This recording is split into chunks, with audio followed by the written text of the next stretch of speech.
খাটের উপর শুয়েছিলাম, হঠাৎ করে এমন জোরে কাঁপানি শুরু হয়ে গেছে, আমি ভেবেছি হয়তো এই খাটের উপর উঠেছে, বাট নয়।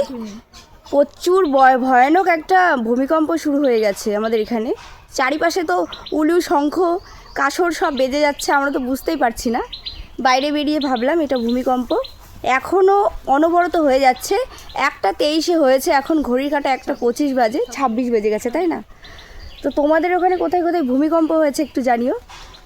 কি একটা দৃশ্য বল, ভয় পেয়ে গেছি ভীষণ। যারা শূন্যে বসে আছে তারা বুঝতে পারবে যে এরকম কেন হয়েছে। রাস্তাঘাট, আমাদের বাইরে সাইকেল রয়েছে, সেটাও এরকম করে কাঁপছে। আমরা ঘরে শুয়ে আছি, মানে আমি, সেই খাটটাও কেঁপে যাচ্ছে। ভয় পেয়েছি আমি, কাঁপছে আমার। চলাই। আর এই যে চলে যাবে আমার বোন। তো তোমরা কে কে যেতে চাও বেথুয়া ডাউরিতে? সবাই চলে আসো বেথুয়া ডাউরিতে। আমার বোন চিড়িয়াখানা দেখিয়ে আনবে তোমাদেরকে ফ্রিতে।